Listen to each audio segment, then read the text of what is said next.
মিঠুর রান্নাঘর with village ফুডে আপনাদের অনেক অনেক স্বাগত জানাই। বন্ধুরা, আজকে নিয়ে চলে এসেছি মটন কারি। মটন কারি বানানো খুবই সহজ, আর গরম গরম ভাত, রুটি, পরোটার সাথে খেতে অসাধারণ লাগে। তাহলে চলুন বন্ধুরা, দেখে নিয়ে যাক আমার আজকের রেসিপি। বন্ধুরা, আমি এখানে 500 গ্রাম খাসির মাংস নিয়ে নিয়েছি। এবার ম্যারিনেট করে নেব। দিয়ে দিচ্ছি নুন,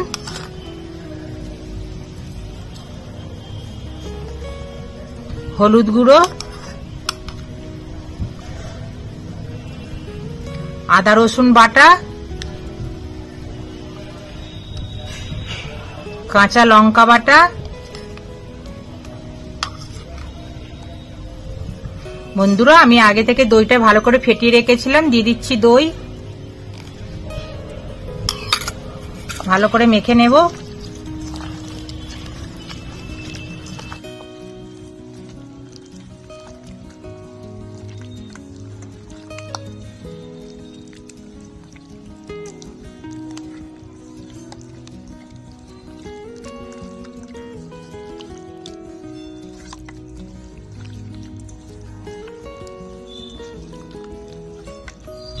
ভালো করে মেখে নিচ্ছি। 1 ঘন্টা ঢেকে রাখবো, মটনের মধ্যে সব মশলা ভালোভাবে ঢুকে যাবে।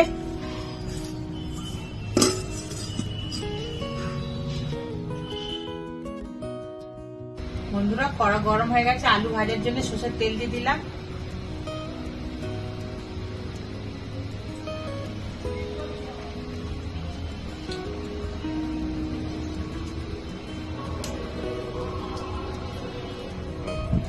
দুটো আলুকে আমি এরকম ডুমো ডুমো করে কেটে নিচ্ছি, ভেজে নেব।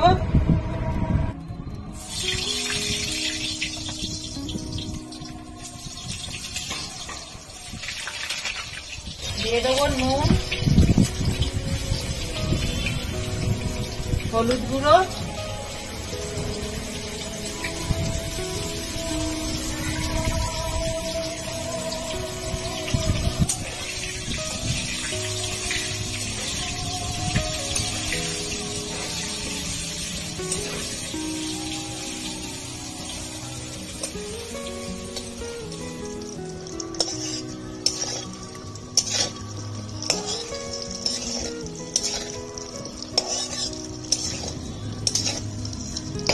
আলুগুলো ভাজা হয়ে গেছে, তুলে নেব।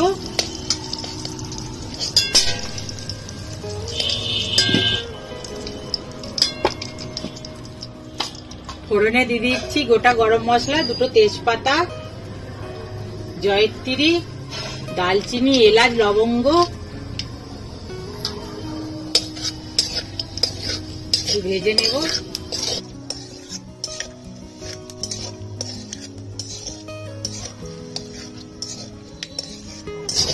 ফোড়নটা ভাজা ভাজা করে নিয়েছি। দিয়ে দেবো এখানে আমি 2টো বড় সাইজের পেঁয়াজ কুচি করে নিয়েছি, ভেজে নেব বাদামি রং করে।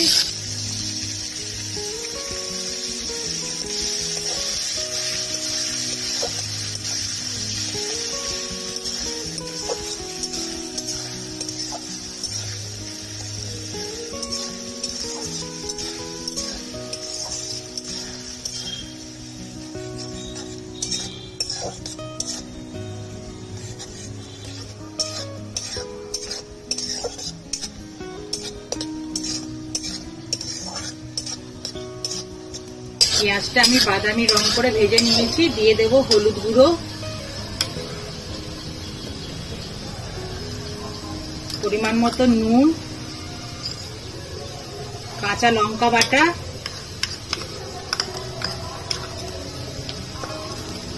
আদা রসুন বাটা,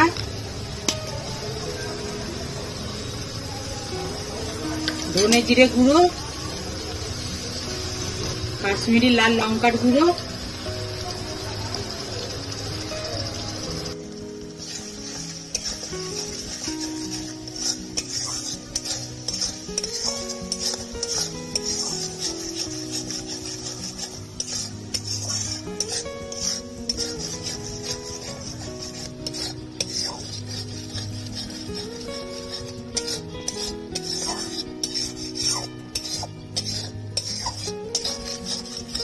মশলাটা 2 মিনিট ভালো করে কষিয়ে নিয়েছি। দিয়ে দেবো টমেটো বাটা, আবার মশলাটা কষিয়ে নেব।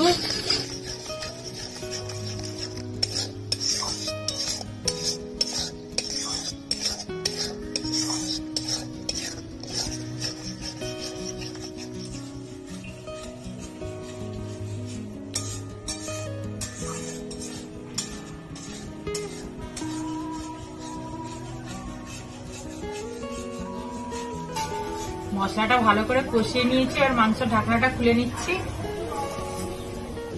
বন্ধুরা ম্যারিনেটটা দেখুন কত সুন্দর হয়েছে, মটনের গায়ে সব ভালো করে মশলা ঢুকে গেছে। মশলাটা ভালো করে কষিয়ে নিয়েছি, মশলার গা থেকে তেল ছেড়ে দিয়েছে। ম্যারিনেট করা মাংসটা দিয়ে দেব, আবার কষিয়ে নেব ভালো করে।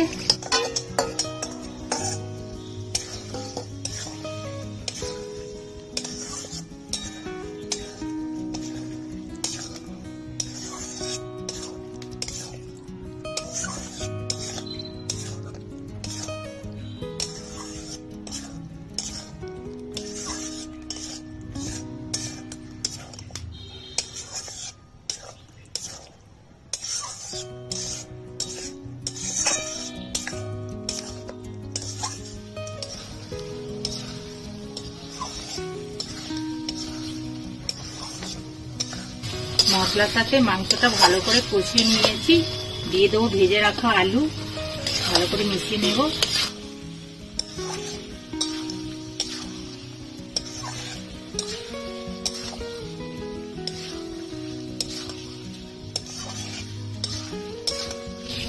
ভালো করে মিশিয়ে নিয়েছি, দিয়ে দেবো গরম জল। গরম জল দিলে মটন কারিটা খেতে দারুণ লাগে।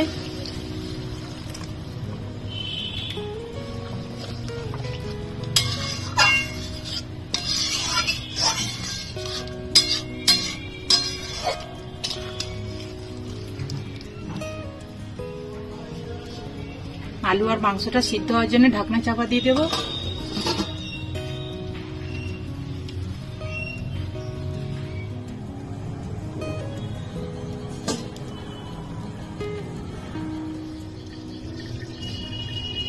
ঢাকনাটা খুলে নেব।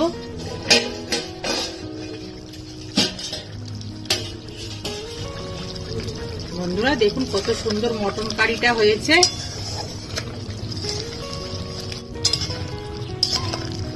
বন্ধুরা আমাদের আজকের রেসিপি মটন কারি হয়ে গেছে, নামিয়ে নেব।